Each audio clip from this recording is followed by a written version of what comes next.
Kia ora koutou katoa. This is not a COVID-19 announcement. However, if it was, I would be announcing that there were no cases of COVID-19 in the community today, which is a great place to be.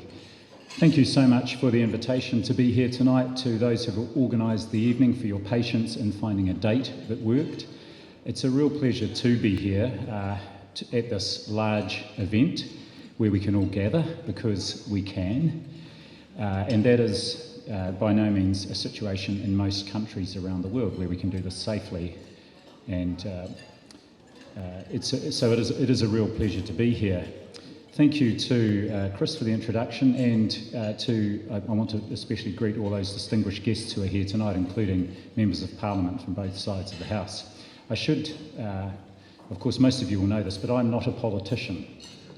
I'm a very proud and committed public servant in the New Zealand Public Service, and I'll come back to that a bit later. And of course the last 20 months have been a bit of a ride in my role as a public servant, but I have been doing the best I could to continue to serve the public. I want to also acknowledge at the outset my family, my wife Dr. Libby Bloomfield, who couldn't join me here tonight. She's been, we've been married 31 years, we just celebrated that a couple of weeks ago, so she's... In addition to putting up with me for 31 years, she's also been hugely supportive and essential to my physical and mental well-being over this last 20 months. So I just want to acknowledge her. I call her the clever doctor in the house. She's much smarter than I am. And she also essentially put aside her medical career to help raise a family. We have three amazing young people who are our children. Olivia, who's 24, Matthew, 20, and our 17-year-old Tom. And my wife Libby now works a second career. She's a chaplain in one of our local schools. I also just want to, of course, pay tribute and acknowledge my parents, Alan and Miriam Bloomfield. They've both passed on, but I dare say, especially at times like this, as you will know, you feel those who have come before you and have helped shape you and your values and your life. I feel them every day and the support they provided me and continue to.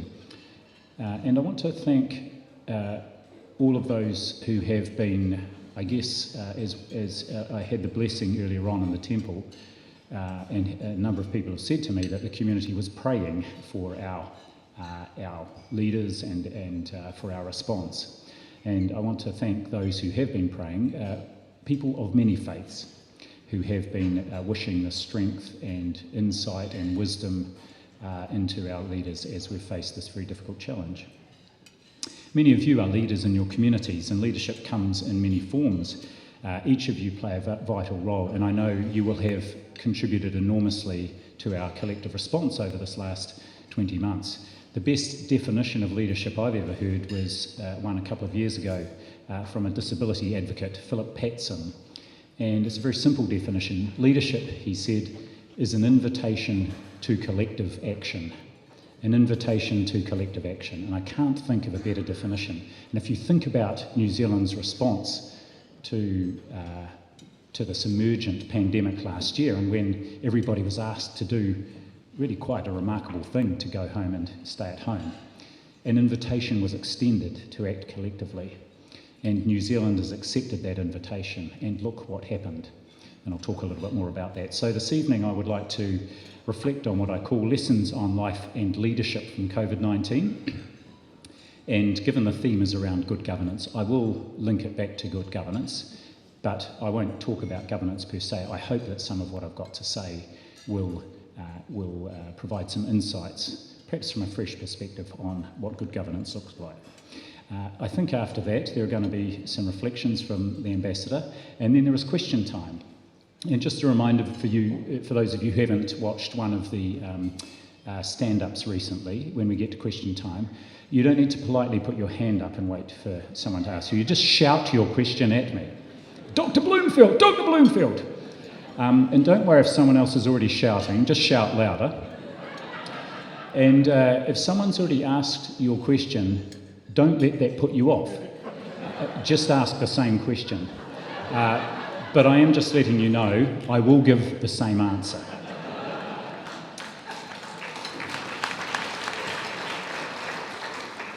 So it's quite hard to remember what it was like back at the start of 2020. I'm sure you feel the same way. And I was saying to Phil Goff earlier on that people often ask me, do I have any regrets or anything I would do differently? Well, the only thing I would do differently would be keep a diary, because everything is such a blur and there was such huge events happening. But I don't look back and think we should have done this or we should have done that.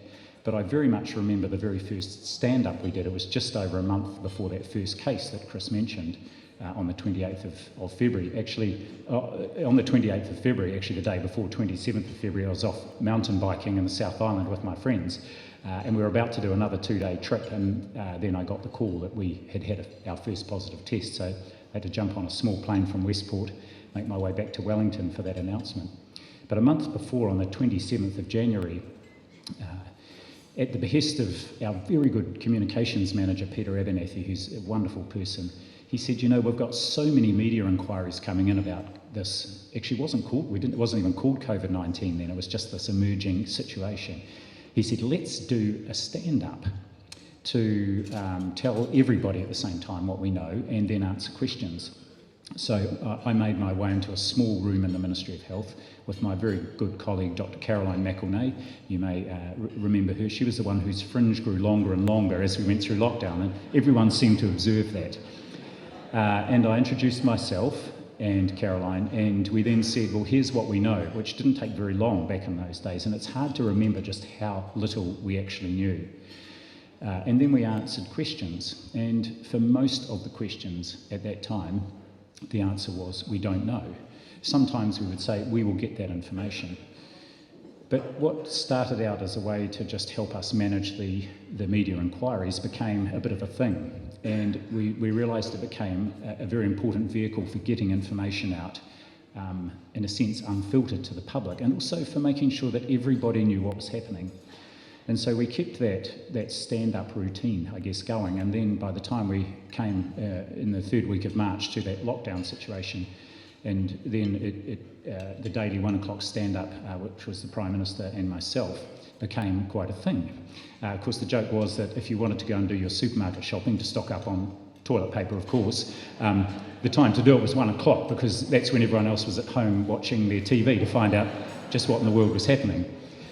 And, you know, interestingly, I've talked to many health professionals as well, and they've said that they would stop in the GP surgery or whatever they were doing in the theatre lunch room and look and watch that.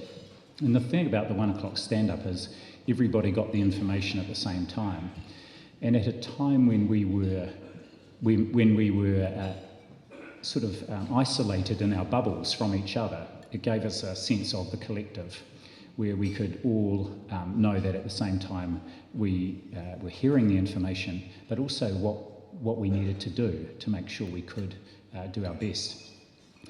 So just in terms of governance, I think, you know, there's nothing like a global public health threat, like a 1 in 100 year pandemic, to really highlight where there is or isn't good governance in a nation or in a jurisdiction.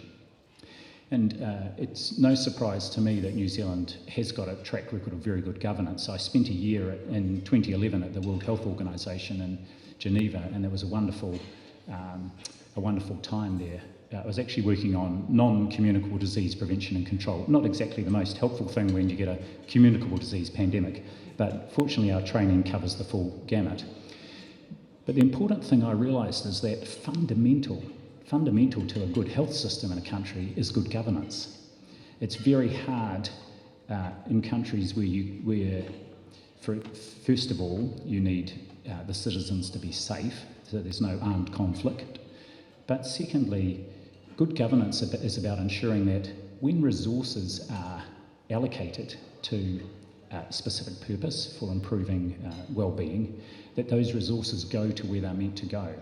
And it's no coincidence that the New Zealand Public Service year after year comes top or in the top 2 for being the least corrupt public service around the globe. And so New Zealand is well served by its public service. So the government, not just the elected representatives, but the public service as well, is fundamental to maintaining and improving the well-being of citizens. And at no time is that more important than when there is a really significant global crisis. And it is in those times when governments either step up or they don't, because their first priority is, of course, the safety and well-being of people. That's why they are elected to be there. And fortunately in this country, our government, and by that I mean all the elected representatives and the wider public service, has stepped up to do its job. That hasn't been the case in every jurisdiction. So, key lessons for me from COVID, and I think some of these really do apply to good governance. First of all, the power of collective action if people understand the why. And Chris mentioned this earlier on. Actually, when the Prime Minister stood up, you will remember it, I'm sure, the 21st of March last year, it was a Monday, I remember it well, and she said, well, on Saturday, 2 days ago, I introduced you to the alert level framework, and I said we would be in alert level 2 for a couple of weeks. Well, we're 2 days later, and we are in alert level 3 now, and in 2 days' time, we are going into alert level 4, and that effectively means we need to go home and isolate in our bubbles. And no one said, why? What's this about? They understood why, because we had deliberately kept everyone informed, been transparent and open in our communication. So by the time we got to that Monday, I think my sense was most New Zealanders heaved a collective sigh of relief. They knew why. They could see what was happening abroad, especially in the UK, where I'm sure you have family, friends, colleagues. And we had bought ourselves a couple of weeks, and they realised that we needed to do this now, not in 2 weeks' time. And so what then was the collective call to action? Well, it was a very simple one, and I have to acknowledge how amazing the communications campaign has been behind our COVID response. It's been what I call our most important public health intervention. There was a very simple call to action, that act of leadership: stay home, save lives, be kind. It's a very different message from stay home and look after yourselves. It was an invitation to look after each other. Most people knew they weren't staying home to save their life. They were staying home to save the lives of their elderly neighbours or parents, their disabled friends, our Māori and Pacifica communities, who we knew if the virus had got away would have been much, much worse off. So the invitation was extended: stay home, save lives, be kind. And everyone thought, right, I can do that. So they started to reach out.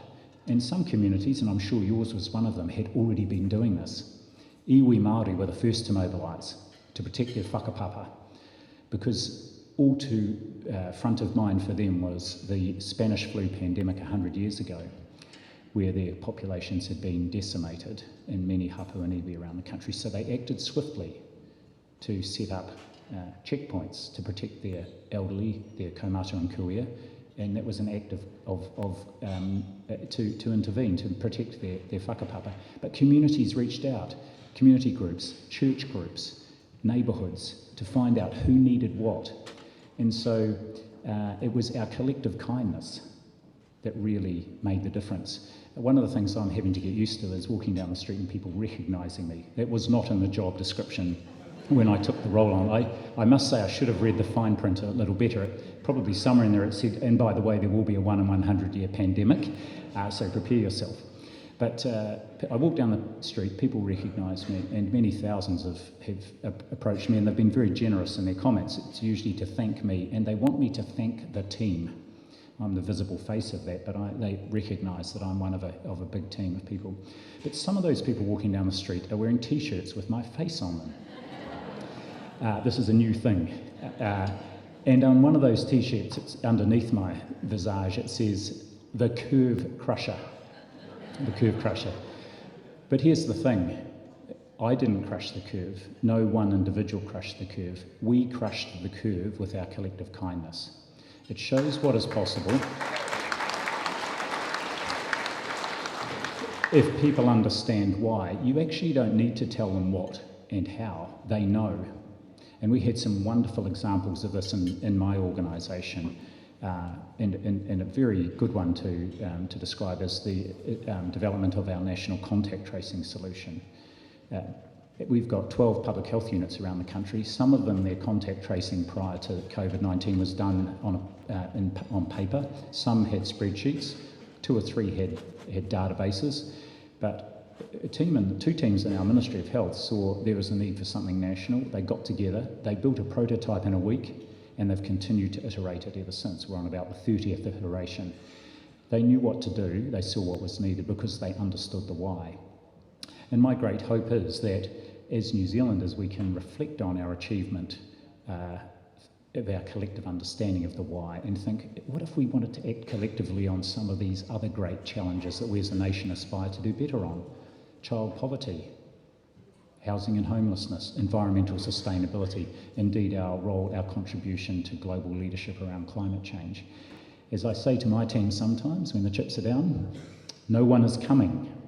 In fact, no one can come because we've shut the border. But it is up to us. And actually we've shown as a country we have everything we need if we act in each other's interests. Second lesson for me was, not surprising this one, but people actually value being safe and looked after first and foremost. And they care about our vulnerable communities. They are prepared to make quite great sacrifices for the collective. But when you are in that situation of a global pandemic, of a huge public health threat, and governments intervene to look after the population, actually people see that and they see the work of the public service and they notice it perhaps more than they normally would, and they really value that. So when we were giving advice around what was the right thing to do in those first few months, there were 3 or 4 things that were top of mind. First of all, top of the list was ensuring the well-being and safety of New Zealanders, of course. The second thing was our responsibilities to our Pacific neighbours, because just the year before, in 2019, you will know, we had a measles outbreak here in Auckland, and the virus got from Auckland into Samoa, and the consequences were disastrous, and we were adamant that New Zealand was not going to be the route whereby COVID-19 got into the Pacific. The third thing, and this was very real, was protecting our healthcare system. Now, it doesn't matter, we had seen from the UK and other countries, it doesn't matter how good or how well resourced your healthcare system is, if you let the virus get away in your community, it will not cope, and it will have a great impact on your healthcare workforce, some of whom will get sick and die, and it will prevent many, many other people from accessing the care they need. And this was such a huge, huge anxiety for our healthcare workforce back in February last year. They could see, as one described to me, they could see a dark tunnel into which we were heading, and they didn't think we could avoid it. Yes, of course they would have done their duty, they're incredibly professional and good, but it was of utmost importance to us then, and it is now, that we continue to protect our healthcare system and in particular our health workforce. The fourth consideration, of course, was of the impact on the economy and our wider well-being. And I guess we didn't know what the impact of a lockdown would be.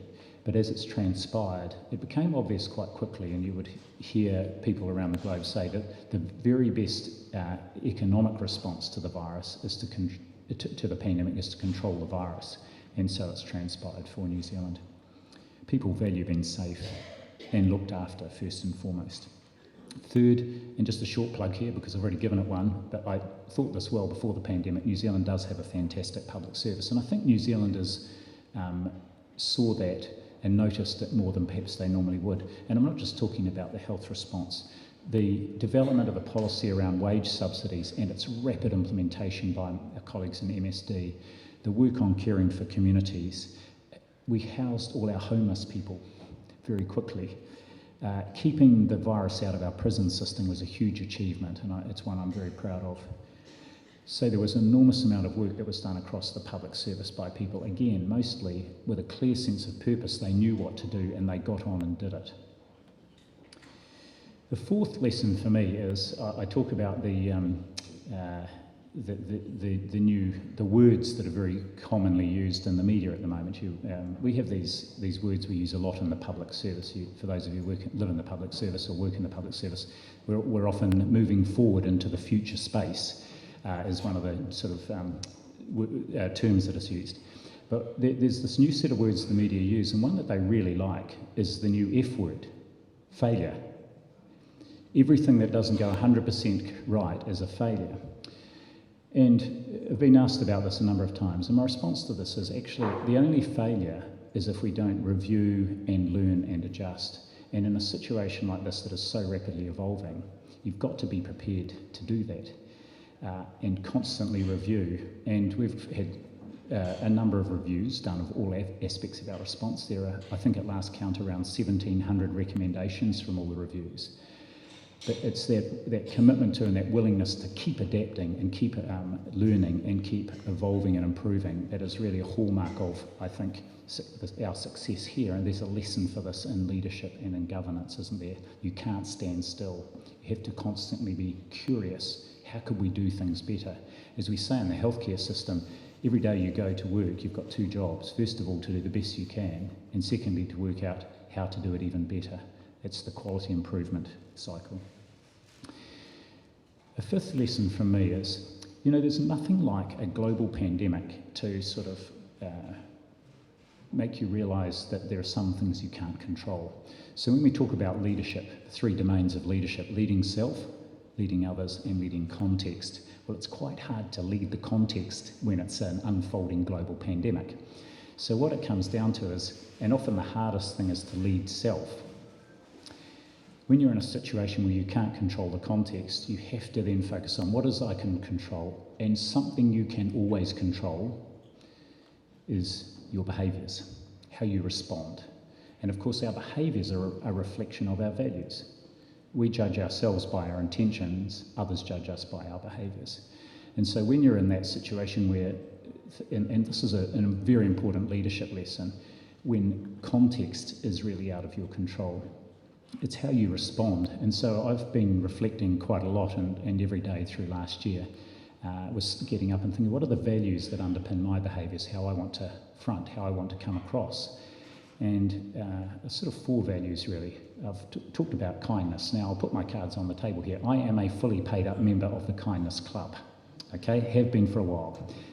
No, it's not a new thing, and we should not need a global pandemic or a pandemic to be kind to each other. Kindness, I think, of a meta-value. And if you look at most of the world's great religions, it's a fundamental value. Kindness is about doing things for other people, actually. In Christianity, it's the second great commandment. The first one is love the Lord your God. The second is to love others as you would love yourself. That's kindness.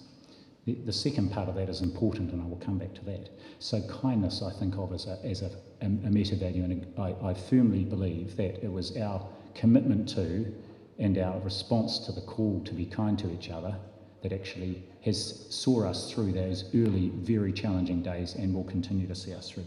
Humility. Leading with humility. Now, leading with humility is characterised by being prepared to listen to people, to take advice, to be prepared to say, I got it wrong if you got it wrong, to be prepared to change your mind and explain why. Now, I can tell you that when you're having a daily performance review at 1 o'clock on live television, that's not always a comfortable place to be owning up to that didn't go right and we're going to fix it. Or we've changed our mind, but you've been saying for months that masks are not useful. Why have you changed your mind? Because the evidence has emerged. So leading with humility, leaders who lead with humilities will listen, take advice, be prepared to change their mind and explain why. And also when things don't go right, be prepared to put their hand up. And interestingly, many of those people who have come up to me in the street or have written to me, some lovely letters and emails, the thing that built trust, and this is fundamental to good governance, is trust. The thing that built trust was because we didn't pretend to have all the answers. It was because if we didn't know, we would say we don't know. Actually, people don't expect us to have all the answers. And when we say we don't know or we're not sure or we'll get that information, actually they think, thank goodness for that. This is someone that we can trust. So leading with humility is fundamental to building trust. Compassion is a third value, and of course it's very important for us working in healthcare. It's often what drives us. But behind every statistic, behind every one of those cases, And the deaths, the 26 deaths, in the instance of those people who have been diagnosed or confirmed to have COVID-19, particularly when they are in intense public scrutiny in the case of an outbreak. They are worried, they are anxious, they may be very unwell. There is a whānau that is worried about them. And for each of those deaths, that is a family or whānau in a community that has lost someone. So always, even when we're in these national leadership roles, to lead with compassion. And finally, curiosity, of course. Always been interested, what are other countries doing? How could we do better? And in the early days of the pandemic, one of our most crucial sources of information, because there was no science, no one knew anything, was our diplomats in posts around the world. Now, for those of you who have had anything to do with New Zealand diplomats, they are fantastic, and they were just critical in getting information from really right around the globe to help us build a picture of what was happening in a rapidly evolving situation. And my sixth and final lesson, and this is an important one for good governance as well, I talked about kindness. You can't be kind to others unless you're being kind to yourself, actually. And being kind to yourself is making sure you are looking after yourself. And one of the big lessons for me last year was, and I've been in senior leadership roles for quite a while. I'd been a chief executive for a few years before I took this role on 3 years ago. And I've been blessed with very good mental and physical health through my life, and I'm grateful for that. But I realised there came a point last year, and actually I can remember it was a very specific event where for the first time in a long time I didn't have a stand-up. And it got to 10 o'clock in the morning and my cortisol levels just went through the roof because I started to prepare mentally and physically. And because I had no outlet for that, because I couldn't start doing the actual reading, assimilating knowledge and mentally start preparing for that, my body, I just became quite anxious. And I realised, goodness, time to have a holiday, take a break here. So it was a really big lesson for me that actually resilient people are not the ones that just keep going through thick and thin. They're the people who know their physical and mental limits, and they actively work to stay within them. They look after their mental and physical and spiritual and emotional well-being, their connection to those around them, because those are the things that help us maintain our energy, our physical and mental energy, and our resilience. So I encourage you who are in leadership roles and governance roles to not only, of course, be thinking about those you're responsible for leading and looking after them, but making sure you're looking after yourself as well. So just to finish, and then there'll be some reflections from the Ambassador, I think, and then I'm looking forward to question time, and I'm used to having any question thrown at me. Just to thank you again for this opportunity, and I'd just like to go back to that values-based leadership and how we want to, how leaders want to come across and how those in governance roles want to come across. And one of the things that I learned very early as a leader was someone said to me when I was early in my leadership career, you know, people don't remember what you said or did. They will remember how you made them feel. And some of the most important feedback I've had is from children. And I've had a lot of letters from children. I think that there were English teachers or primary school teachers around the country who were getting their class to practice their letter writing skills to write to Dr. Bloomfield. But one of the wonderful pieces of feedback I've had, and children of course just say it like it is, and I'll characterise, it would be something like, Dear Dr. Bloomfield, thank you to you and your team for your work. Thank you for telling us every day how many cases there were and how many people died. I liked it that you were calm. I liked it that you were calm. So if you think we were anxious, and I was very anxious, I had the first few weeks of this pandemic, I was waking up at 3 o'clock in the morning in a cold sweat thinking, oh my goodness, I don't know if I'm going to give the right advice here. But imagine how children felt. This was such a huge thing. And yes, they remembered that I told the numbers, but mostly they remembered that I was calm and chose to be calm, even when the questions might have been sort of, getting under my skin a bit. So a final point there is just remembering that actually people don't remember what you said or did, but they will remember how you made them feel. What's coming next? Well, I'm sure there'll be plenty of questions about that, and I don't have a crystal ball, but we do need to remain, our greatest strategic asset as a country has been our agility over this last 20 months. This pandemic has thrown a lot of curveballs at us. It will continue to do so. And so we must continue to learn to adapt, to act decisively, but most importantly, we will continue to do well as a nation if we keep acting together in each other's interests. Kia ora and thank you.